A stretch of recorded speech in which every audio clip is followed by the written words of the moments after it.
আসলে এমন কোন মানুষ যে আজকে আমি আল্লাহর কাছে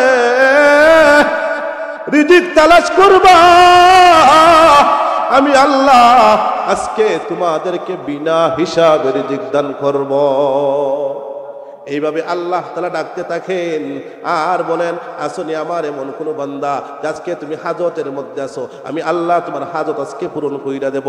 আসনি এমন কোন বান্দা যে তুমি মামলা মুকদ্দমার মধ্যে আটকা পড়ে গেছো, আমি আল্লাহ তোমার মামলা মুকদ্দমা সহজ কইরা দেব।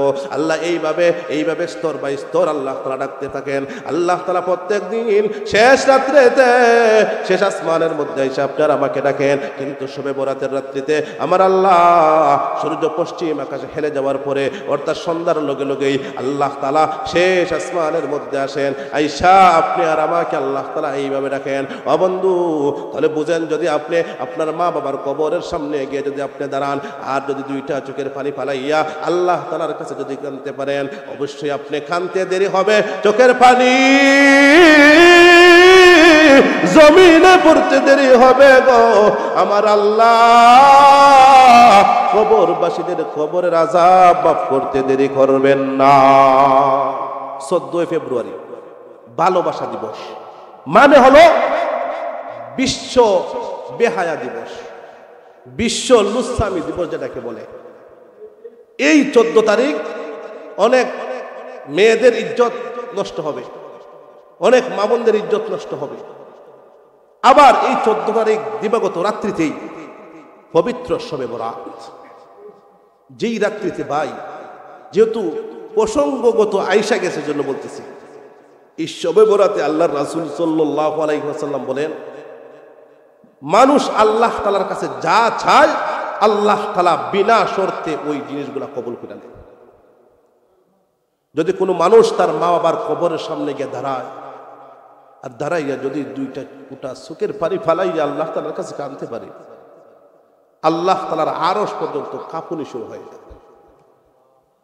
আপনি বলবেন, দেখেন আগামী রাত্রি আমাদের সামনে, আপনি আমার মা বাবা আত্মীয় স্বজন কতই না আমাদেরকে আদর করছে, আজকে এই কবরবাসী তারা আমাদের দিকে তাকাই আছে, এই কবরবাসী আমাদের দিকে তাকাই আছে। তো বলছিলাম, এই যে শবে বরাতের রাত্রি আল্লাহ তাআলা ডাক দিয়া বলেন, আলা মিন মুস্তাগফিরিন ফাগফির লাহু আলা মিন মুস্তারজিকিন ফারযুকহু। আসনি এমন কোন মানুষ যারা আমি আল্লাহর কাছে আজকে মাফ চাইবা, আমি আল্লাহ তার জীবনের সমস্ত গুনাহ মাফ কইরা দেব। এজন্য কবরে যখন আপনি যাইবেন, এটার একটা নিয়ম আছে ভাই। আমাদের সমাজে ভুল, অনেক সময় দেখবেন মানুষ কয়, ইমাম সাহেব আয়ু কবর যা ধরতাম, তো ইমাম সাহেব তো জান যাইবা হইবা 100 টাকা দিয়া খাইব, কেতা হয় না। না, আপনি একা একা যাইবেন এবং শেষ রাত্রিতে যাবেন, অথবা এমন একটা সময় নির্ধারণ করবেন যেই সময় কোনো মানুষ কবরস্থানে থাকবেন, আপনি এই সময় যাইবেন। এই সময় যাইবেন একমাত্র উদ্দেশ্য এইটাই যে আমি আমার মা বাবার কবরটাকে জিয়ারত করব। দেখবেন এই সময় একটা ফিলিংস আপনার মধ্যে এমনিতেই চলে আসবে।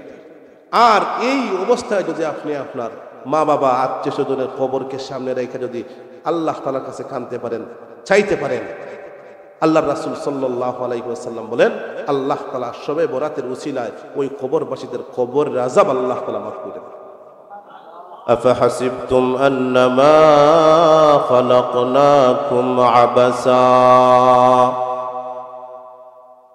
আল্লাহ রাব্বুল আলামিন প্রশ্ন করে বলেন, আফাহাসিবতুম, তোমরা কি ধারণা করো যে আমি আল্লাহ তোমাদেরকে এমনি এমনি বানাইছি, এমনি এমনি পাঠাইছি? আল্লাহ তাআলা আপনি আর আমাকে এমনি এমনি দুনিয়ার মধ্যে পাঠায় নাই। ভাই, কথাগুলো একটু গুরুত্বের সহকারে শোনো গো। আল্লাহ আপনি আর আমাকে প্রশ্ন কইরা বলেন, আমি আল্লাহ কি তোমাকে এমনি এমনি দুনিয়ায় পাঠাইছি? না, আল্লাহ এমনি এমনি আমাকে আর আপনাকে দুনিয়ায় পাঠায় নাই। আমরা তো আমাদের জিন্দেগি, আমাদের জীবনকে মন চাই জিন্দেগি চালাইতেছি। আমরা তো আমাদের জিন্দেগি মন চায় গুনাহ করব তো গুনাহ করতেছি, মন চায় চুরি করব তো চুরি করতেছি, মন চায় ডাকাতি করব তো ডাকাতি করতেছি, মন চায় জিনা ব্যভিচারে লিপ্ত হব তো জিনা ব্যভিচারে লিপ্ত হইতেছি। এক কথায় মন চায় গুনাহ করব, আমি গুনার কাজ করতেছি। আল্লাহ তাআলা বলেন, ও বান্দা ছাম, আমি আল্লাহ কি তোরে এমনিতেই কি আমি আল্লাহ তোরে বানাইছি? আল্লাহ বলেন না, ওয়া মা খালাকতুল জিন্না ওয়াল ইনসা ইল্লা লিয়াবুদুন।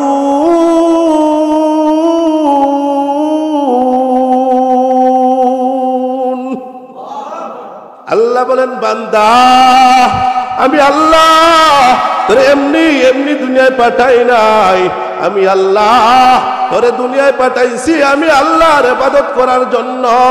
লিয়াবুদু আই লিয়ারিফু, আমি আল্লাহ দুনিয়ায় তোরে বানাইছি আমি আল্লাহর পরিচয় জানার জন্য। আল্লাহর পরিচয় কিভাবে জানবেন, আল্লাহর ইবাদত কিভাবে করবেন? আল্লাহ বলেন আতিউল্লাহ ওয়া আতিউর রাসূল। আমি আল্লাহর চিনতে গেলে আমি আল্লাহর অনুসরণ করতে হবে, আমি আল্লাহর চিনতে গেলে বান্দা আমার রাসূলের অনুসরণ করতে হবে। আল্লাহর অনুসরণ, রাসূলের অনুসরণ, আল্লাহর অনুসরণ আর রাসূলের অনুসরণ ছাড়া আল্লাহর ইবাদত করা যায় না, আল্লাহর বন্দেগী করা যায় না, আল্লাহকে চেনা যায় না। এজন্য আল্লাহ বলেন বান্দা আমি আল্লাহ তোরে দুনিয়ায় এমনি বানাই নাই, আমি আল্লাহর চিনার জন্য তোরে দুনিয়ায় বানাইছি। আল্লাহরে যদি চিনতে হয় সবার আগে আমার নবী, আপনার নবী, দু জাহানের বাদশা নবী মুহাম্মদুর রাসূলুল্লাহ সাল্লাল্লাহু আলাইহি ওয়াসাল্লামকে চিনতে হবে, ঠিক কিনা? এজন্য রে ভাই আজকে আমরা সবাই ইমানদার, সবাই মুসলমান। নামাজের সময় যখন হয় দেখা যায় সামনের খাতার খালি, পিছনের খাতার তো খালি আছে। হজের সময় যখন হয় দেখা যায় সারা গ্রাম তো গাইল, হাজি সাহেব একজন বাড়ায় না। রোজার সময় যখন হয় তখন দেখা যায় সারা গ্রামের অর্ধেক মানুষই রোজা রাখে না, বিড়ি খায়, গাঞ্জা খায়, সিগারেট খায়, আছে কিনা নাই? আর কিছু বাটপার তো এরকমই আছে। এখন থেকে সে মিস কল দেয়, হয় গেছে যে সমস্যা করে দেওয়া। এর মানে বুঝার যে রমজান মাসের সামনে আইতেছে, রোজা আমি রাখতে পারতাম না। এ আগের লোক এটা বুঝাইতেছে, সিগন্যাল দিতেছে, ঠিক কিনা? এজন্য সবাই মুসলমান, সবাই ইমানদার, সবাই দাবি করে আমি মুসলমান, কিন্তু মুসলমানের কোনো কিছু তার মধ্যে পাওয়া যায় না। এজন্য আমি বলি কেমন মুসলমান, কেমন মুসলমান তুমি, কেমন মুসলমান? নামাজের সাথে নাই পরিচয়, মানো না কুরআন, কেমন মুসলমান, ঠিক কিনা? তুমি রমজান এলে রাখো না রোজা, দিনকে করো আদাত, পয়সা করির নেই তো অভাব, দাও না তো যাকাত, ঠিক কিনা? তুমি রমজান এলে রাখো না রোজা, দিনকে করো আদাত, পয়সা করির নেই তো অভাব, দাও না তো যাকাত। তুমি ইমানদারি বড়াই করো, নেই তোমার ঈমান, কেমন মুসলমান, কেমন মুসলমান তুমি, কেমন মুসলমান?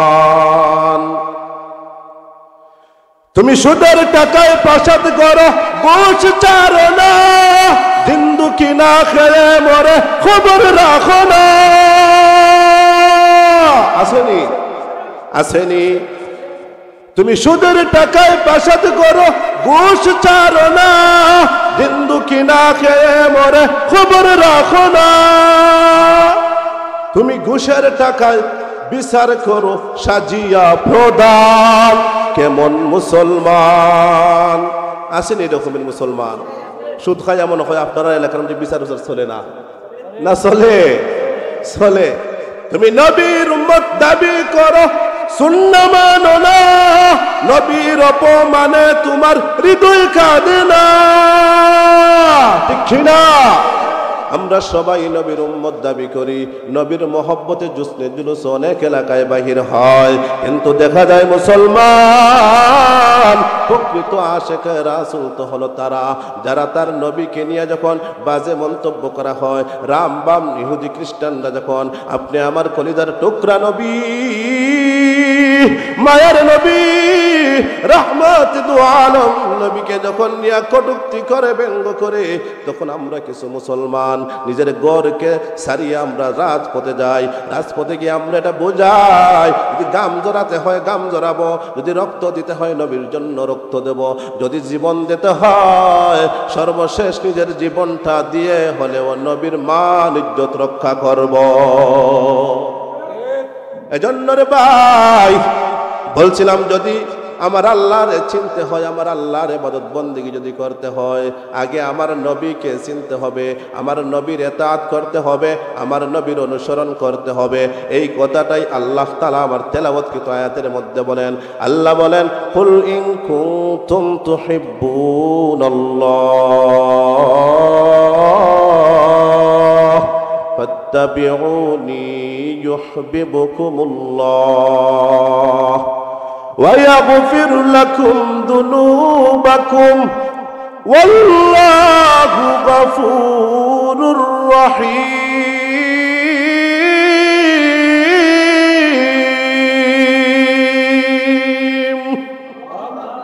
আল্লাহ বলেন, হে নবী আপনি আপনার উম্মতদেরকে বলে দিন, তারা যদি আমি আল্লাহকে ভালোবাসতে চায়, তারা যদি আমি আল্লাহকে ভালোবাসতে চায়, তারা যেন তুমি নবীর ইত্তেবা করে, তুমি নবীর অনুসরণ করে, তুমি নবীকে যেন তারা ভালোবাসে।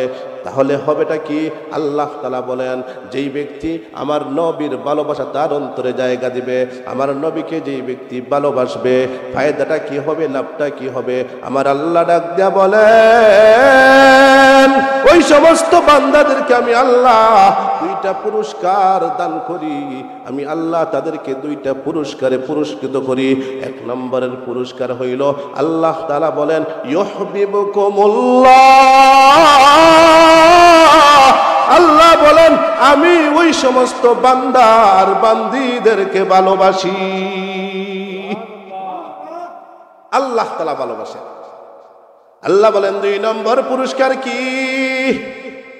আল্লাহ বলেন, ওয়ায়াগফিরু লাকুম যুনুবাকুম ওয়াল্লাহু গফুরুর রহিম।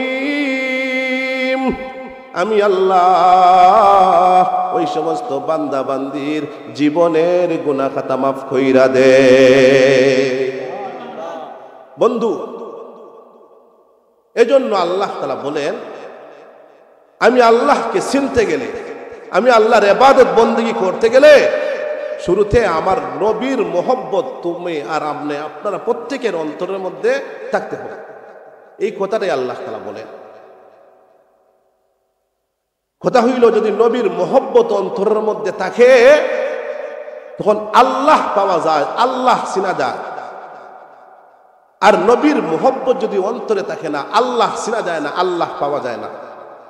আপনাদেরকে যে কিভাবে বুঝাইলে আপনারা বুঝবেন, দেখেন শুরুতে একটা কথা বলি, যদি কোনো মানুষকে কোনো মানুষ ভালোবাসতে হয় তার মধ্যে কয়েকটা গুণ থাকতে হয়। কয়েকটা গুণ যদি তার মধ্যে থাকে না, তো মানুষ মানুষকে ভালোবাসে না। অন্তত চারটা গুণ মানুষের মধ্যে থাকতে হয়। এই চারটা গুণ যদি কোনো মানুষের মধ্যে থাকে, তাহলে মানুষ স্বাভাবিক ওই মানুষের প্রেমে পড়ে, ভালোবাসায় পড়ে। এর মধ্য থেকে, চারটা গুণের মধ্য থেকে একটা গুণ শুধু বলবো, আপনি কেন নবীকে ভালোবাসবেন? একটা গুণ হইল সৌন্দর্য, জামাল। কোনো মানুষকে ভালোবাসতে হলে তার মধ্যে চারটা গুণ থাকতে হয়। এর মধ্যে একটা গুণ হইল জামাল, সৌন্দর্য। আচ্ছা, আপনাদের এলাকায় যে ছেলে আর মেয়ে প্রেম করে, এটা বুঝুননি আপনারা? ছেলে যে মেয়েকে আরেকজনের মেয়ে কিনা রেখো আই লাভ ইউ, সৌন্দর্যের কারণে হয় না। সুন্দর না হইলে তার প্রেমে পড়ে, সুন্দর দেখেই তার প্রেমে পড়ে। এমনকি এমনও হয় অনেক এলাকার মধ্যে, যুবক যুবতীর জন্য, ছেলে মেয়ের জন্য গাছের ডালের মধ্যে নিজের জামা দিয়া ফাঁস লাগাইয়া ও জানটা দিয়ে দেয়। আছেন এরকম? বোঝা গেল সৌন্দর্য এমন একটা গুণ, এই গুণ মানুষকে আকৃষ্ট করে। সৌন্দর্য এমন একটা গুণ, এই গুণ মানুষকে ভালোবাসা শেখায়, এই গুণ মানুষকে দাবিত করে। মানুষকে ভালোবাসতে হলে তার মধ্যে যদি সৌন্দর্য পাওয়া যায়, মানুষ ওই দিকে আকৃষ্ট হয়। এবার দেখেন, আমার নবীকে আপনি ভালোবাসবেন, আমার নবীকে আপনি ভালোবাসবেন। আমার নবীকে ভালোবাসতে গেলেও তো নবীর মধ্যে এই গুণটা থাকতে হবে, কারণ নবীর মধ্যে যদি সৌন্দর্যের গুণ না থাকে আপনি তো নবীকে ভালোবাসবেন না। নবীর মধ্যে সৌন্দর্যের গুণ আছে কিনা নাই, এজন্য দেখেন আম্মা জান আয়েশা সিদ্দিকা রাদিয়াল্লাহু তাআলা আনহা বলেন, দুনিয়ার মানুষ ইউসুফ পয়গম্বরকে দেখা জুলাইখা তার প্রেমে হাবুডুবু খাইছে, তার প্রেমে পড়েছে। এমনকি জুলাইখায় একেবারে সংক্ষেপে বলতেছি, শেষ পর্যন্ত জুলাইখা যখন ইউসুফ পয়গম্বরের প্রেমের মধ্যে পড়ছে, এই ঘটনাটা যখন চতুর্মুখী ভাইরাল হয়ে গেছে, গ্রামগঞ্জের মেয়েরাও মাতামাতি করতেছে, এলাকার মেয়েরাও মাতামাতি করতেছে। দেখবেন একটা বিষয় যদি ভাইরাল হয়, মেয়েদের মধ্যে বেশি, মহিলাদের মধ্যে বেশি ভাইরাল হয়। বন্ধু, আবার জুলাইখা প্রধানমন্ত্রীর স্ত্রী জুলাইখা যখন তার ঘরের গোলামের সঙ্গে কুকর্মে লিপ্ত হয়েছে, এই ঘটনাটা যখন চতুর্মুখী সবাই যখন শুনে গেছে, এই ঘটনাটা যখন ভাইরাল হয়ে গেছে, তখন তার এলাকার মহিলারাও খানা ঘুষাঘুষি শুরু কইরা দিয়েছে। ঘটনাটা যখন জুলাইখা শুনেন, শোনার পরে নিজেকে আর স্থির রাখতে পারেন নাই। জুলাইখা মনে মনে কষ্ট পেয়েছেন, কষ্ট পাইয়া তার এলাকার সমস্ত মহিলাদেরকে দাওয়াত দিয়েছেন। দাওয়াত দেওয়ার পরে নির্দিষ্ট সময়ে তাদের হাতের মধ্যে একটা ফল দিয়েছেন, একটা চাকু দিয়েছেন, আর বলছেন আমি আপনাদের সামনে ইউসুফকে ওপেন করব। ইউসুফকে যখন আমি ওপেন করব, এই ওপেন করার পর তোমরা প্রত্যেকের হাতের ফল কাটা শুরু করবা। প্রধানমন্ত্রী স্ত্রী জুলাইখা যখন এই হুকুম করছে, এলাকার সমস্ত মহিলারা এই ফল নিয়ে হাতের মধ্যে নিয়ে অপেক্ষা করতেছে। কিছুক্ষণের মধ্যেই ইউসুফ পয়গম্বরকে তাদের সামনে ওপেন করার ঘোষণা দেওয়া হয়েছে। তাদের সামনে ওপেন করা হলো। ইউসুফ আলাইহিস সালাতু ওয়াস সালামকে আল্লাহ তাআলা কি পরিমাণ সৌন্দর্য দিয়েছিলেন। ওরে আমার ভাই, আল্লাহ তাআলা ইউসুফ পয়গম্বরকে সারা পৃথিবীর মধ্যে যত সৌন্দর্য আপনি আর আমি দেখি, সব সৌন্দর্যকে অর্ধেক কইরা এই অর্ধেক সৌন্দর্য আল্লাহ তাআলা ইউসুফ পয়গম্বরকে দিয়েছিলেন। মিশরের নারীরা যখন ইউসুফ পয়গম্বরকে তাদের সামনে ওপেন করা হয়, মিশরের মহিলারা ইউসুফ পয়গম্বরকে দেখা সবাই হতভম্ব হয়ে গেছে, সবাই হতভম্ব হয়ে গেছে। ফল কাটা শুরু কইরা দিছে। কিতাবের মধ্যে আসে মিশরের মহিলারা ফল কাটতে কাটতে হাতের আঙ্গুলি খাইটা টুকরা টুকরা কইরা দিয়েছে। হাতের আঙ্গুলি খাইটা রক্তগুলা টপ টপ টপ টপ কইরা জমিনের মধ্যে পড়তেছে। জুলাইখা ডাক দিয়া বলে, রে মহিলা থাম, আর লাগবে না, আমি যেই জিনিসটা চেয়েছিলাম রে সেই জিনিসটা হয়ে গেছে। ও আরে মহিলারা, তোমাদেরকে বলছিলাম হাতের ফল কাটার জন্য, তোমরা কেন তোমাদের আঙ্গুল খাইটা খাইটা আঙ্গুলের রক্ত গুলাদের জমিনে পড়তেছে, তোমরা কি কইতে পারো না? অমনি মিশরের মহিলারা ডাক দেয়া কয়, ওগো জুলাইখা, খুদার কসম করে বলি গো, আমাদের আঙ্গুল কাইটা টুকরা টুকরা হইতেছে আর জমিনের মধ্যে রক্ত টপ টপাইয়া পড়তেছে। খুদার কসম, ইউসুফ পয়গম্বরের সৌন্দর্য দেইখা, তার সৌন্দর্য দেইখা আমরা এতই অভিভূত হয়েছি গো, আমাদের হাত খাইটা যে রক্ত পড়তেছে আমরা খবর হইতে পারি না। আম্মা জান আয়েশা বলেন, ও দুনিয়ার মানুষ, আমার আপনার পয়গম্বর আখেরি নবীকে যে ভালোবাসবেন, উনি কেমন সৌন্দর্য ছিলেন। আম্মা জান আয়েশা সিদ্দিকা বলেন, ও দুনিয়ার মানুষ, আপনি আর আমার পয়গম্বর ইউসুফ পয়গম্বরের মতো সৌন্দর্য না, বরং আপনি আর আমার পয়গম্বর আল্লাহ তাআলা এত সুন্দর কইরা বানাইছিলেন, যদি সেই মিশরের মহিলারা দেখতো রে, তাহলে তারা তো ইউসুফ পয়গম্বরকে দেখে হাতের আঙ্গুল কাটছিল। আপনি আমার নবীর সৌন্দর্য যদি তাদের সামনে ওপেন করা হইতো, তাহলে তারা তাদের কলিজা ছিদ্র কইরা মারা যাইতো, কইতে পারতো না। আল্লাহ তাআলা এমন নবীকে ভালোবাসার কথা বলছেন। আম্মা জান আয়েশা বলেন, দুনিয়ার মানুষ শুধু তাই না, না না, শুধু তাই না রে, আমার আল্লাহ আমার পয়গম্বরকে এত সুন্দর কইরা বানাইছিলেন, এত সুন্দর কইরা বানাইছিলেন।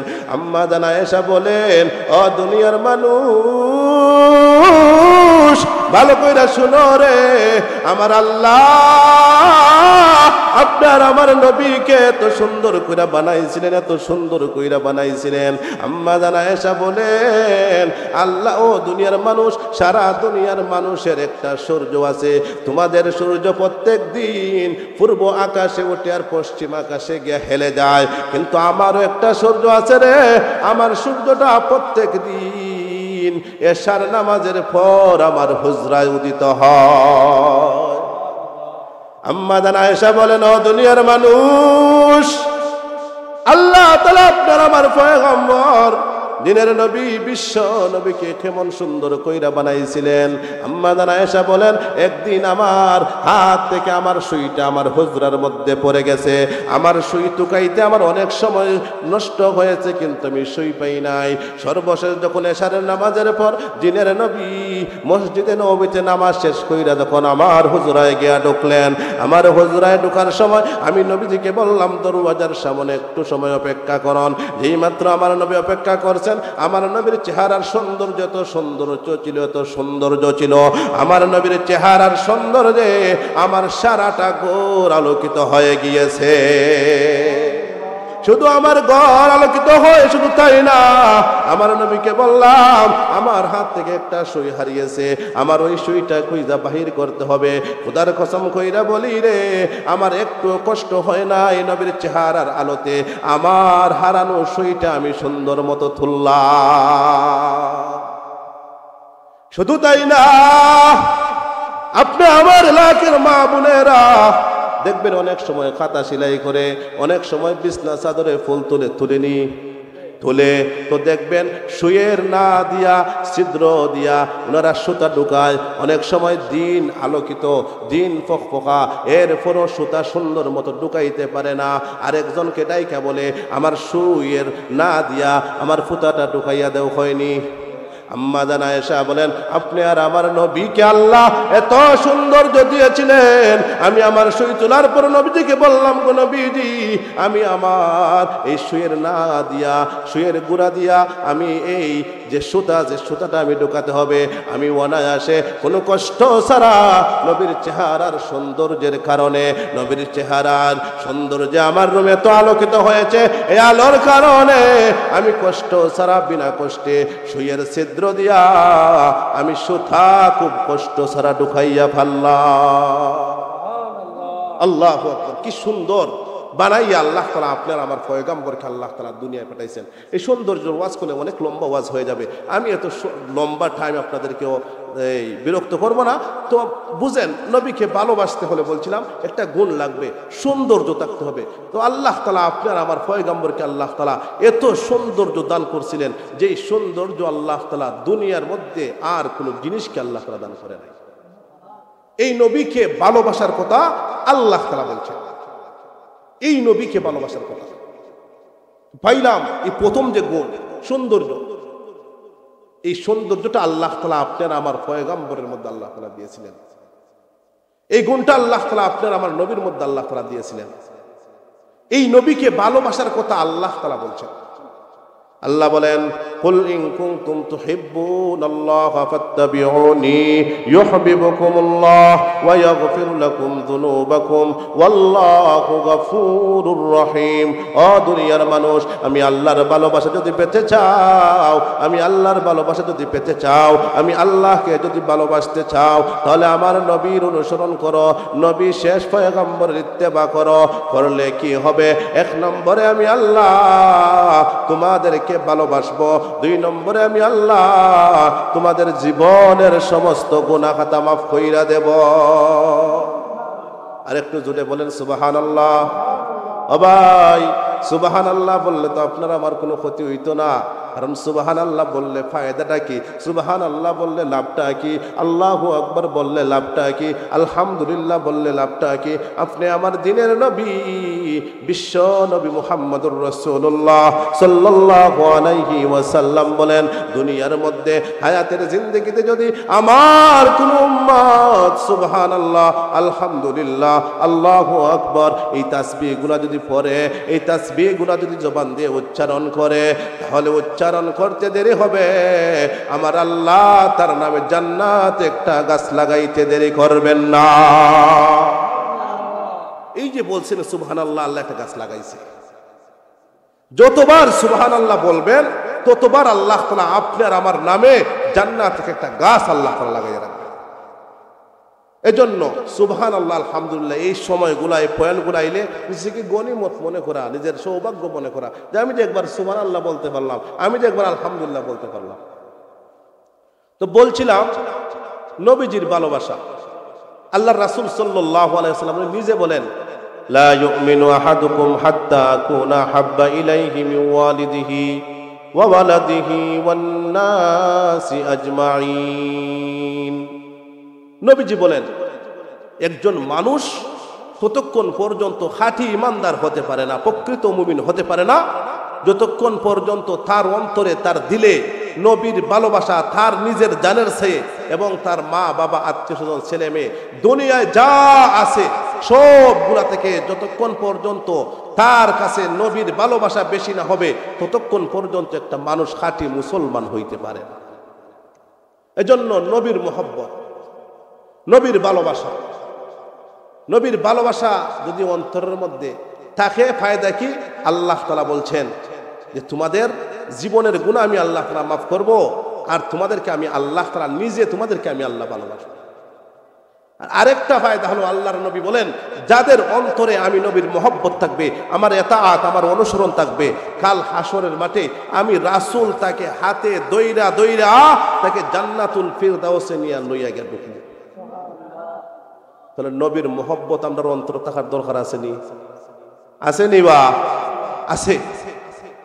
বন্ধু, আপনার আমার জীবন তো চলমান, দুনিয়ার হায়াতের জিন্দেগি কাহার জন্য অপেক্ষা করবে না। সবাই আমরা দুনিয়া থেকে বিদায় হয়ে যাব। এজন্য বলছিলাম নবীর মহব্বত এই পরিমাণ থাকতে হবে, নিজের জানের চেয়ে সবচেয়ে বেশি নবীকে ভালোবাসতে হবে, নিজের মা বাবার চেয়েও নবীকে বেশি ভালোবাসতে হবে, নিজের পরিবার পরিজনের চেয়েও নবীকে বেশি ভালোবাসতে হবে। এক কথায় দুনিয়ার মধ্যে যা আছে সবগুলা থেকে নবীকে বেশি ভালোবাসতে হবে। ও ভাই, আল্লাহর নবী বিশ্ব নবী মুহাম্মদুর রাসূলুল্লাহ সাল্লাল্লাহু আলাইহি ওয়াসাল্লামের জলিলুল কদর একজন সাহাবী, উনার নাম ছিল হযরত ওমর রাদিয়াল্লাহু তাআলা আনহু। একদিন হযরত ওমর বিশ্ব নবী মুহাম্মদুর রাসূলুল্লাহ সাল্লাল্লাহু আলাইহি ওয়াসাল্লামের দরবারে আসলেন, আয়েশা নবীজির দরবারে উপস্থিত হলেন।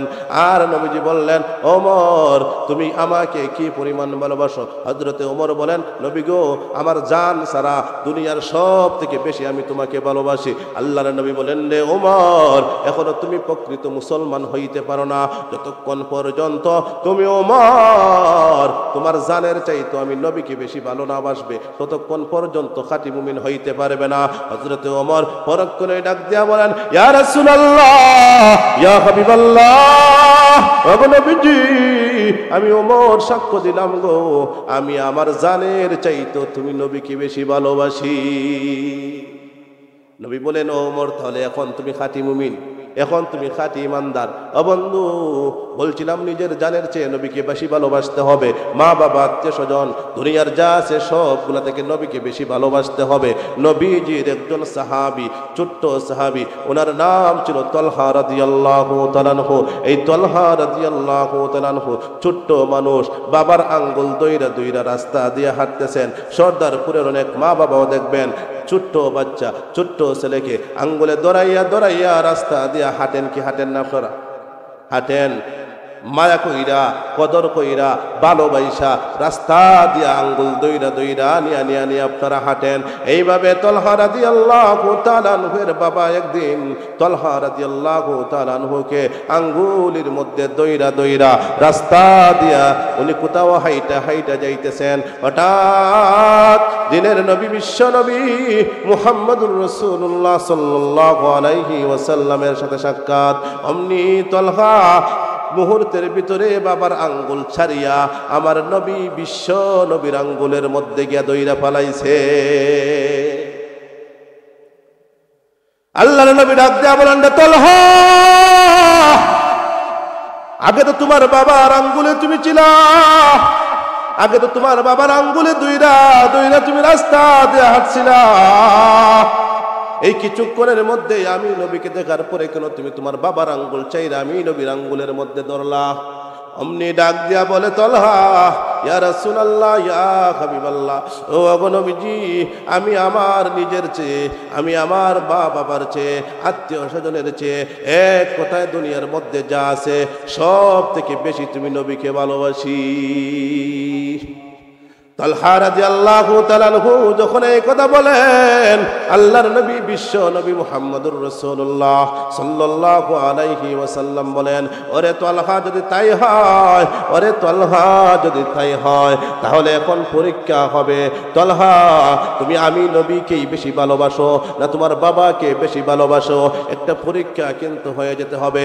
পরীক্ষার জন্য আল্লাহর নবী বিশ্ব নবী তালহা রাদিয়াল্লাহু তাআলা আনহু ছোট্ট সাহাবী আগেই বলছিলাম, এই তলহাকে ডাক দিয়া বলেন, রে তলহা, এই যে উন্মুক্ত একটা তরবারি দেখা যায়, ধারালো একটা তরবারি দেখা যায়, এই তরবারিটাকে তুমি ধরো। হযরতে তলহা রাদিয়াল্লাহু তাআলা আনহু গিয়া ওই তরবারিটা ধরলেন। তরবারিটা ধইরা নবীজির কাছে নিয়ে আসলেন। আল্লাহর নবী ডাক দিয়া বলেন, ওরে তলহা, এই উন্মুক্ত তরবারি দ্বারা তোমার বাবার মাথা দেহ থেকে দুই টুকরা কইরা দাও। আচ্ছা, আমি আপনাদের সামনে বলতে চাই, নবী কি আসলানি যে বাবার হাতে ছেলের মাথা নেওয়ার জন্য? এর লাগি নবী দুনিয়া থাকছে? আপনারা বুঝুন না। বলতেছি, আল্লাহর নবী কি এই কাজের জন্য আসছিলা যে বাবার দ্বারা ছেলের মাথা নিবেন আর ছেলের দ্বারা বাবার মাথা নিবেন? এই কাজের জন্য আসছিলানি? না, বরং আপনার আর আমার নবী, দিনের নবী, সাম্য সম্মতা শেখানোর জন্য আসছিলেন। বাবার কাছে ছেলে আমানত থাকবে, ছেলের কাছে বাবা আমানত থাকবে। এজন্য আপনি আর আমার নবী দুনিয়া আসছিলেন। আপনি আর আমার নবীর চরিত্র তো এমন ছিল। ও ভাই, আজকে দেখেন আমরা নেতা খেতার পিছনে দৌড়াইয়া তাদেরকে খুশি করার জন্য, দলের মানুষকে খুশি করার জন্য, আমার বন্ধুকে খুশি করার জন্য, আমার নেতাকে খুশি করার জন্য অন্যায়ভাবে একজনের উপর আমরা আক্রমণ করি, অন্যায়ভাবে একজনের মাথা তার শরীর থেকে আলাদা কইরা দেয়, অন্যায়ভাবে তার জমি দখল কইরা নেই, অন্যায় অবিচারভাবে তাকে আমরা আক্রমণ করি। কিন্তু আপনার আমার নবী, আল্লাহর নবী, বিশ্ব নবী দুনিয়ার মধ্যে আসছিলেন অন্যায় রুখে দাঁড়ানোর জন্য, অন্যায়কে দুনিয়া থেকে বিলুপ্তি করার জন্য। ওই নবী চান না যে ছেলে তার বাবার মাথা দুই খণ্ডিত করবে, দুই টুকরা করবে। এইমাত্র তলহা রাদিয়াল্লাহু তাআলা আনহু এই উন্মুক্ত তরবারি নিয়া বাবার মাথা আনার জন্য দৌড় দিয়েছেন। অমনি তলহা রাদিয়াল্লাহু তাআলা আনহুকে নবী উদ্দেশ্য কইরা বলেন, আরে তলহা,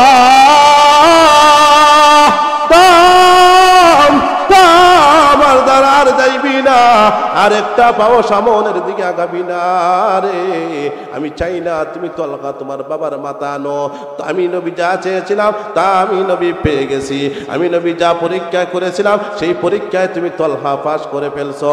ও আরে তলহা, আমি বুঝতে আর দেরি নাই রে,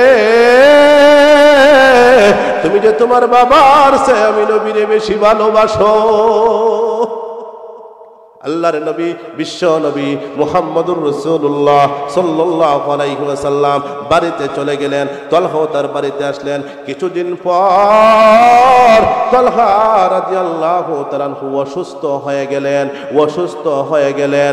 তলহা যেই মাত্র অসুস্থ হয়েছেন, ওই খবরটা তলহার বাবা নবীজির কানে দিয়েছেন, নবীজির কাছে পৌঁছাইয়া দিয়েছেন। যেই মাত্র নবীজি তলহার অসুস্থতার খবর শুনছেন, অমনি দিনের নবী, বিশ্ব নবী মুহাম্মদুর রাসূলুল্লাহ সাল্লাল্লাহু আলাইহি ওয়াসাল্লাম আর দেরি করেন নাই, কিছু সাহাবীদেরকে নিয়ে তলহার বাড়িতে আসলেন, তলহাকে দেখার জন্য আসলেন। তলহাকে দেখার পরে আল্লাহর নবী মুস্কি মুস্কি হাসেন, আর মুস্কি মুস্কি হাইসা যাওয়ার সময় তলহার বাবাকে ডাক দিয়া বলেন, ও আরে তলহার বাবা, যদি তলহা দিনে মারা যায়, দিনেই তুমি আমার কাছে খবর পাঠাইবা। যদি তলহা রাত্রে মারা যায়, রাত্রেই তুমি আমার কাছে খবরটা পাঠাইবা। আমি নবী কথা দিয়া গেলাম রে, তলহা যদি রাত্রেও মারা যায়, আমি নবী রাত্রে সেখানে আইসা উপস্থিত হইয়া তলহার জানাজার নামাজের ইমামতি আমি নবী করব। আচ্ছা, এইরকম সুযোগ যদি কোনো মানুষে পায়, এ আচ্ছারা করবো নি? নবীজি জানাজা পড়া মানে মরতে দেরি, কবরও দিতে দেরি, আল্লাহর তৈরি জান্নাতে যাওয়া দেরি নাই। এই সুযোগ যদি কোনো মানুষে পায়, এ আচ্ছারা করবো? আপনারা মনে হয় কল্যাণে কোনো মানুষ এই বিষয়টা হাতছাড়া করবে না। তলহা রাদিয়াল্লাহু তাআলা আনহু নবীজি যখন তাদের বাড়ি থেকে গেলেন এই কথা বইলা, তো উনি ওনার বাবাকে বললেন, বাবা, দিনের পয়গম্বর বিশ্ব নবী মুহাম্মদুর রাসূলুল্লাহ কি আপনাকে বইলা গেছে? তলহার বাবা ডাক দিয়া বলেন, রে তলহা, দিনের নবী বিশ্ব নবী তোমার অসুস্থতার খবর শোনার পর সাহাবায়ে কেরামদেরকে নিয়ে আমাদের বাড়িতে আসছিলেন। ও তলহা, নবীজি তোমার অবস্থা দেখার পর বললেন, যদি তলহা দিনে মারা যায়, দিনেই আমার কাছে খবর পাঠাইবা। যদি রাত্রে মারা যায়, রাত্রে তলহার মরণের খবরটা আমি নবীর কাছে পাঠাইবা। আর আমি নবী তলহার জানাজার নামাজের ইমামতি করব। যেই মাত্র তলহা এই খবরটা শুনছেন, আমরা যদি হইতাম খুশি হইতাম, নবীর জানাজা পাবো। কিন্তু দেখেন নবীকে দিয়া কি পরিমাণ ভালোবাসা, ছোট্ট সাহাবী কি পরিমাণ নবীকে ভালোবাসে। আগে বাবার মাথা আনে নবীর ভালোবাসার জন্য, এখন নবীর ভালোবাসার জন্য তলহা রাদিয়াল্লাহু তাআলা আনহু ডাক দিয়া বলেন, ও বাবা, আমি তোমাকে একটা কথা বলতে চাই গো। যদি আমি বয়সে ছোট্ট, কিন্তু বাবা তোমার কাছে একটা রিকোয়েস্ট, যদি আমি দিনে মারা যাই, দিনের নবী বিশ্ব নবীকে আমার মরণের খবরটা দিবা। আর যদি আমি রাত্রেই দুনিয়া ছাইরা যাই গো, আমার মরণের খবরটা দিনের পয়গম্বরের কাছে দিবা না। তলহার বাবা বলে, রে তলহা, রাত্রে যদি তুমি মারা যাও, তাহলে তোমার মরণের খবর দিনের পয়গম্বরের কাছে কেন দেব না, কেন দেব না? অমনি তলহা ডাক দিয়া বলে, ইয়া রাসূলুল্লাহ, ইয়া হাবিবাল্লাহ, ও আমার বাবা, আমি জানি বিশেষ কইরা আল্লাহর নবী বিশ্ব নবী মুহাম্মদুর রাসূলুল্লাহ সাল্লাল্লাহু আলাইহি ওয়াসাল্লামের শত্রুর কোনো অভাব নাই। ঘরে যেমন শত্রু, বাহিরেও তেমন শত্রু। নিজের ঘরের মধ্যে শত্রু, নিজের চাচারাই শত্রু, নিজের চাচি শত্রু, নিজের গোষ্ঠীর মানুষই শত্রু, নিজের আপন মানুষরাই শত্রু। ঘরে যেমন শত্রু, বাহিরের মধ্যে শত্রু। এক কথায় নবীর শত্রুর কোনো অভাব নাই। আমি তলহার জানাজার নামাজ আমি যদি রাত্রে মারা যাই, আর নবী যদি এই ইহুদিদের বাড়িঘর ফাড়ি দিয়ে আমার বাড়িতে আসতে হবে, ইহুদিদের বাড়িঘর ফাড়ি দিয়া যদি নবী আর রাত্রে আমার জানাজার নামাজের মধ্যে আসেন গো, আর দিনের নবীকে যদি ওই ইহুদির বাচ্চারা যদি আক্রমণ করে, আমি তলহা খবর গিয়েও শান্তি পাবো না। ও বাবা, এজন্য বললাম গো, দিনের নবী যদি আমি যদি রাত্রে মারা যাই, দিনের নবীকে খবর দিবা না। তলহা রাদিয়াল্লাহু তাআলা আনহু কিছুক্ষণ পর দুনিয়া থেকে বিদায় নিয়ে গেছেন। রাত্রি বেলায় দুনিয়া থেকে বিদায় নিয়ে গেছেন। নবীজি ওইদিকে বনু সালিম গোত্র পার হইতে পারেন নাই, ওইদিকে আবু অত্রদের তলহা দুনিয়া থেকে বিদায় নিয়ে গেছেন। রাত্রি বেলায় যেহেতু মারা গেছেন, আর তলহা তার বাবাকে একটা ওসিয়ত করছে, রাত্রিতে মারা গেলে নবীকে আমার মরণের খবর দিবা না। তলহার বাবা এই কথা চিন্তা কইরা তলহার কাফন দাফনের ব্যবস্থা রাত্রিতেই কইরা দিছে। রাত্রিতেই তলহাকে কবরস্থ কইরা দিয়েছে, দাফন কাফন কইরা দিয়েছে। পরবর্তীতে আল্লাহর নবী বিশ্ব নবীর সাথে সাক্ষাতের জন্য তলহার বাবা মসজিদে নববীর মধ্যে গিয়েছে। মসজিদে নববীতে গিয়া বলে, ইয়া রাসূলুল্লাহ, ইয়া হাবিবাল্লাহ, ও গো নবীজি, তুমি যে আমার ছেলে তলহাকে অসুস্থ অবস্থায় আমার ঘরের মধ্যে রাইখে আসছিলা গো, ওই তলহা তো দুনিয়ায় নাই। এইমাত্র নবী এই কথা শুনছেন, নবীর চক্ষু বেবে পানি, নবীর চক্ষু বেবে গাল বেবে জমিনে টপ টপ কইরা পড়তেছে। তলহার বাবাকে ডাক দিয়া বলেন না, তলহার বাবা তাহলে আর দেরি করা যায় না, চলো তলহার জানাজার নামাজ উপস্থিত হতে হবে। তলহার বাবা ডাক দিয়া বলে, ইয়া রাসূলুল্লাহ, ইয়া হাবিবাল্লাহ, ও গো নবীজি, আমার তলহা রাত্রিবেলায় দুনিয়া থেকে বিদায় নিয়েছিল, আর আমরা তাকে রাত্রিতেই কবরের খাম আমরা সম্পন্ন করে দিয়েছি, কাফন দাফনের কাজ আমরা সম্পাদন করে ফেলেছি। কেন কেন কেন? আমি তো তোমাকে বইলে আসলাম, যদি তলহা রাত্রিতে মারা যায় আমাকে খবর করবা। অমনি তলহার বাবা ডাক দিয়া বলে, ইয়া রাসূলুল্লাহ, ইয়া হাবিবাল্লাহ, আমার ছোট্ট ছেলে তলহা আপনাকে এই পরিমাণ ভালোবাসতো গো, আমার মাথা নেওয়ার জন্য সে প্রস্তুত হয়ে যাইতো, আমার মাথা নেওয়ার জন্য তোমার সামনেই সে প্রস্তুত হয়েছিল। ইয়া রাসূলুল্লাহ, যেই দিন তুমি তাকে গিয়ে দেখছিলা গো, ওই দিন আমাকে বলছিলা রাত্রে যদি সে মারা যায়, রাত্রিতে তোমার কাছে আমি যেন ওই খবরটা পৌঁছাই। ইয়া রাসূলুল্লাহ, এই খবর শোনার পর তলহা আমাকে বলে, জিনের নবীকে আমি রাত্রিতে মরলে খবর দিও না, কারণ নবী ইহুদিদের বাড়ি অতিক্রম কইরা আমার বাড়িতে আসবেন, ইহুদিরা নবীর উপর আক্রমণ করতে পারে, আমি চাই না আমার কারণে আমার নবী দুনিয়ার মধ্যে কাফেরদের কুফফারদের আক্রমণের শিকার যেন হন। এজন্য আমি তার ওসিয়ত বাস্তবায়ন করার জন্য ও নবী তোমাকে আমি বলি নাই। অমনি আল্লাহর নবী বিশ্ব নবী মুহাম্মদুর রাসূলুল্লাহ সাল্লাল্লাহু আলাইহি ওয়াসাল্লাম কিছু সাহাবায়ে কেরামদেরকে নিয়া বললেন, তলহার বাবা চলো, তলহা দুনিয়া থেকে গিয়েছে তো কি হয়েছে, চলো আমরা তলহার কবর জিয়ারত করব। আচ্ছা, আমরা আপনার আম্মা আব্বার খবর জিয়ারত করিনি, খেডা খেডায় করুন, আশা কথা বলছেন, আশা কথা বেশি করি না, না বেশি করুন, বেশি করুন না। আচ্ছা, আমরা সবাই জানি এই যে আমাদের সামনে রাত 12টা, আজকে 12টা হইলেই 14 ফেব্রুয়ারি ভালোবাসা দিবস, মানে হলো বিশ্ব বেহায়া দিবস, বিশ্ব লুচ্ছামি দিবস যেটাকে বলে। এই 14 তারিখ অনেক মেয়েদের ইজ্জত নষ্ট হবে, অনেক মা বোনদের ইজ্জত নষ্ট হবে। আবার এই 14 তারিখ দিবাগত রাত্রিতেই পবিত্র শবে বরাত, যেই রাত্রিতে ভাই, যেহেতু প্রসঙ্গগত আয়েশা গেছে জন্য বলতেছি, এই শবে বরাতে আল্লাহর রাসূল সাল্লাল্লাহু আলাইহি ওয়াসাল্লাম বলেন, মানুষ আল্লাহ তাআলার কাছে যা চায় আল্লাহ তাআলা বিনা শর্তে ওই জিনিসগুলা কবুল করে নেন। যদি কোনো মানুষ তার মা বাবার কবরের সামনে গিয়ে দাঁড়ায়, আর দাঁড়াইয়া যদি দুইটা ফুটা চোখের পানি ফালাইয়া আল্লাহ তাআলার কাছে কাঁদতে পারে, আল্লাহ তাআলার আরশ পর্যন্ত কাঁপুনি শুরু হয়ে যায়।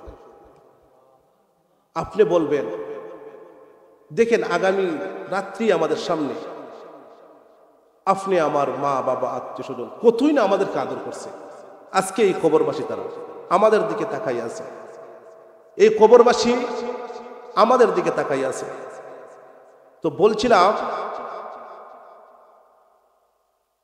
এই যে শবে বরাতের রাত্রি আল্লাহ তাআলা ডাক দিয়া বলেন, আলা মিন মুস্তাগফিরিন ফাগফির লাহু, আলা মিন মুস্তারজিকিন ফারযুকহু, আসনি এমন কোন মানুষ যারা আমি আল্লাহর কাছে আজকে মাফ চাইবা, আমি আল্লাহ তার জীবনের সমস্ত গুনাহ মাফ কইরা দেব। আসনি এমন কোন মানুষ যে আজকে আমি আল্লাহর কাছে রিজিক তালাশ করবা, আমি আল্লাহ আজকে তোমাদেরকে বিনা হিসাবে রিজিক দান করব। এইভাবে আল্লাহ তাআলা ডাকতে থাকেন আর বলেন, আসনি আমার এমন কোনো বান্দা আজকে তুমি হাজতের মধ্যে আসো, আমি আল্লাহ তোমার হাজত আজকে পূরণ কইরা দেব। আসনি এমন কোনো বান্দা যে তুমি মামলা মুকদ্দমার মধ্যে আটকা পড়ে গেছো, আমি আল্লাহ তোমার মামলা মুকদ্দমা সহজ কইরা দেব। আল্লাহ এইভাবে স্তর বাই স্তর আল্লাহ তাআলা ডাকতে থাকেন। আল্লাহ তাআলা প্রত্যেক দিন শেষ রাত্রিতে শেষ আসমানের মধ্যে এসে আপনার আমাকে ডাকেন, কিন্তু শবে বরাতের রাত্রিতে আমার আল্লাহ সূর্য পশ্চিম আকাশে হেলে যাওয়ার পরে অর্থাৎ সন্ধ্যার লগে লগেই আল্লাহ তাআলা শেষ আসমানের মধ্যে আসেন, আইসা আপনি আর আমাকে আল্লাহ তাআলা এইভাবে ডাকেন। ও বন্ধু, তাহলে বুঝেন, যদি আপনি আপনার মা বাবার কবরের সামনে গিয়ে যদি আপনি দাঁড়ান আর যদি দুইটা চোখের পানি ফালাইয়া আল্লাহ তাআলার কাছে যদি কাঁদতে পারেন, অবশ্যই আপনি কাঁদতে দেরি হবে, চোখের পানি জমিনে পড়তে দেরি হবে গো আমার আল্লাহ কবরবাসীদের কবরের আযাব মাফ করতে দেরি করবেন না। এজন্য কবরে যখন আপনি যাইবেন, এটার একটা নিয়ম আছে ভাই। আমাদের সমাজে ভুল, অনেক সময় দেখবেন মানুষ কয় ইমাম সাহেব আয়ু খবরদার ধরতাম, তো ইমাম সাহেব তো জান যাইবা হইবা 100 টাকা দিয়া পাইব কেতা হয় না। না, আপনি একা একা যাইবেন এবং শেষ রাত্রিতে যাবেন, অথবা এমন একটা সময় নির্ধারণ করবেন যেই সময় কোনো মানুষ কবরস্থানে থাকবে না, আপনি এই সময় যাইবেন। এই সময় যাইবেন একমাত্র উদ্দেশ্য এইটাই যে আমি আমার মা বাবার কবরটাকে জিয়ারত করব। দেখবেন এই সময় একটা ফিলিংস আপনার মধ্যে এমনিতেই চলে আসবে। আর এই অবস্থায় যদি আপনি আপনার মা বাবা আত্মীয় স্বজনের কবরকে সামনে রেখে যদি আল্লাহ তাআলার কাছে কাঁদতে পারেন, চাইতে পারেন, আল্লাহ রাসূল সাল্লাল্লাহু আলাইহি ওয়াসাল্লাম বলেন, আল্লাহ তাআলা শবে বরাতের উসিলায় ওই কবরবাসীদের কবরের আযাব আল্লাহ তাআলা মাফ করে দেন। বলছিলাম তালহা রাদিয়াল্লাহু তাআলা আনহু মারা গিয়েছেন, নবী তালহার বাবা সহ কিছু সাহাবীদেরকে নিয়ে তালহার কবর জিয়ারতের জন্য আসবেন। নবীজি তালহার কবরস্থানের কাছে আসলেন, নবীজি তালহার কবরের কাছে আসলেন। তালহার কবরের সামনে আইসা আল্লাহর রাসূল সাল্লাল্লাহু আলাইহি ওয়াসাল্লাম তালহা রাদিয়াল্লাহু তাআলা আনহুকে উদ্দেশ্য কইরা বলেন, ও আল্লাহ, আমি তোমার তালহার প্রতি খুশি হয়ে গেছি।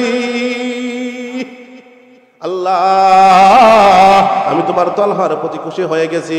আল্লাহ, তুমিও তোমার তালহার প্রতি খুশি হয়ে যাও। ও আল্লাহ, আমি তোমার তালহার প্রতি খুশি হয়ে গেছি, তুমিও তালহার প্রতি খুশি হয়ে যাও। আল্লাহ, আমি চাই গো তুমি তালহাকে হাসরের মাঠে এইভাবে পুরস্কৃত করো, যেন দুনিয়ার মানুষ দেখা ঈর্ষান্বিত হয়, দুনিয়ার মানুষ দেখা যেন আফসোস করে যে আল্লাহ তালহাকে কেন এত সুন্দর এত বড় পুরস্কার দিলেন। ও আল্লাহ, তুমি তোমার তৈরি জান্নাতুল ফিরদাউসের মেহমান বানাইয়া না। এটা কেন? একমাত্র নবীর ভালোবাসার কারণে, নবীর মহব্বতের কারণে। ও বন্ধু, তোমাদেরকে এই কথাটাই আমি বুঝাইতে চাই, নবীর ভালোবাসা, নবীর মহব্বত। বন্ধুরে, নবীর মহব্বত আজকাল আমাদের অন্তরের মধ্যে নাই। পরিবারের মহব্বতটি কি অন্তরের মধ্যে আছে, ছেলে মেয়ের মহব্বতটি কি অন্তরের মধ্যে আছে, বিবির মহব্বতটি কি অন্তরের মধ্যে আছে। বিবি যদি বলে, ও আমার প্রাণের স্বামী, দাড়ি রাখা যাবে না, তাহলে দেখবেন অনেক যুবক এইরকম আছে, দাড়ির মধ্যে সপ্তাহে অন্তত 2 বার কুরু লাগায়। কেন? মহিলাকে, নিজের স্ত্রীকে একটু শান্তি দেবে, নিজের স্ত্রীকে একটু খুশি রাখবে মহব্বতের কারণে। কিন্তু রে যুবক, একটা বার তুমি চিন্তা করলা না, তুমি যেই মুহূর্তে তোমার দাড়ির মধ্যে কুরু লাগাইছো, আমার নবী বিশ্ব নবী বলেন, দাড়িতে তুমি কুরু লাগাও নাই, তুমি যেন আমি নবীর অন্তরের মধ্যে, আমি নবীর কলিজার মধ্যে কুরু লাগাইলা। নাউজুবিল্লাহ। এজন্য যুবক, নবীর মোহাব্বত, নবীর ভালোবাসা সব সময় অন্তরের মধ্যে নিয়ে যদি আপনি চলেন, আল্লাহ তাআলাকে পাওয়া যাবে। আল্লাহ তাআলা, আগেই বলছিলাম, আল্লাহ তাআলা বলছেন, আমি আল্লাহকে যদি পেতে হয়, আমি আল্লাহ তাআলার ভালোবাসা যদি তুমি পেতে চাও, আর আমি আল্লাহ তাআলাকে যদি তুমি ভালোবাসতে চাও, তাহলে আমি আল্লাহ, আমি আমার রাসূল মুহাম্মদুর রাসূলুল্লাহ সাল্লাল্লাহু আলাইহি ওয়াসাল্লামের অনুসরণ করো। এর আগে বলছিলাম, আল্লাহ তাআলা আমাদেরকে দুনিয়ায় এমনি এমনি পাঠায় নাই, আল্লাহ তাআলা পাঠাইছেন আল্লাহ তাআলার পরিচয় অর্জনের জন্য। আল্লাহ তাআলা আপনার আমাকে পাঠাইছেন আল্লাহ তাআলার ইবাদত বন্দেগীর জন্য। আল্লাহ তাআলার ইবাদত আপনি কিভাবে করবেন, আল্লাহর পরিচয় আপনি কিভাবে পাইবেন? আমি বলছিলাম, আতিউল্লাহ ওয়া আতিউর রাসূল, আল্লাহ তাআলার অনুসরণ এবং তার রাসূলের অনুসরণ, আল্লাহর ইতাআত আর তার রাসূলের ইতাআত যদি আমরা করতে পারি, আর এইভাবে যদি আপনার আমার জীবনকে আমরা পরিচালনা করতে পারি, আল্লাহ তাআলা আমাদের জিন্দেগির হায়াতের জিন্দেগিও আল্লাহ তাআলা সুন্দর করবেন, আখিরাতের জিন্দেগি তো আল্লাহ তাআলা সুন্দর করে দিবেনই। এজন্য সবাই অন্তত অন্তরের মধ্যে এই কথাটা আজকে পরিকল্পনাবদ্ধ হই যে দুনিয়ায় যতদিন থাকবো আমার নবী, জিনের নবী মুহাম্মদুর রাসূলুল্লাহ সাল্লাল্লাহু আলাইহি ওয়াসাল্লামের ভালোবাসা নিয়ে যেন আমরা কবর পর্যন্ত যাইতে পারি।